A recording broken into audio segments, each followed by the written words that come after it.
दिल्ली के जंतर मंतर पर कॉकरोच जनता पार्टी का विरोध प्रदर्शन जारी है।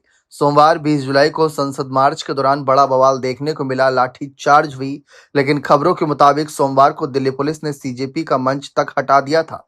लेकिन आज मंगलवार को भी धरना स्थल पर युवाओं में खासा जोश देखा जा रहा है। मीडिया एजेंसी से हाल ही में बात करी सीजेपी के प्रवक्ता आशुतोष रांगा ने, जिसमें सरकार और पुलिस प्रशासन पर गंभीर आरोप लगाए।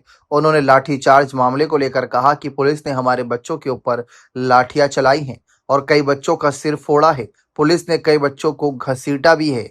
पुलिस प्रशासन पर गंभीर आरोप लगाते हुए आशुतोष रांका ने कहा कि सोनम वांगचुक की पत्नी गीतांजलि के बाल खींचकर उन्हें ट्रक से बाहर निकालने की कोशिश की गई। इसके अलावा हमारे ट्रक का शीशा भी तोड़ा गया। उन्होंने कहा कि इन सब के चलते हमारे वॉलंटियर की पसलियां तक टूट गई हैं।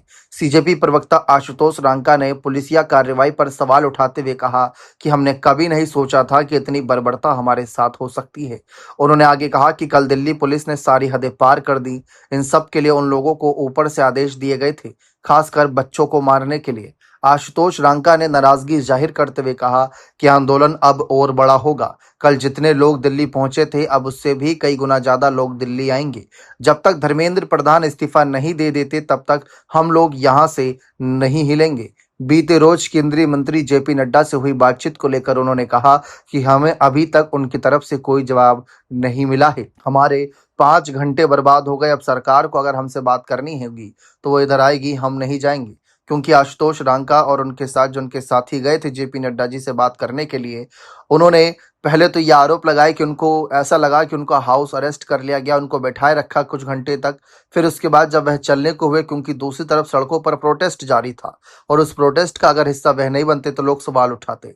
लेकिन फिर अचानक से उनकी जेपी नड्डा से मुलाकात हुई, जिसमें 3 मांगे रखी गई। एक मांग यह भी थी कि सोनम वांगचुक का एक शांति संदेश आएगा वीडियो के जरिए, जो कि ताकि बच्चों को आश्वासन मिले कि वह स्वस्थ हैं और बच्चों के साथ खड़े हैं और बच्चों को कीप काम रखें, यानी कि शांत रखें।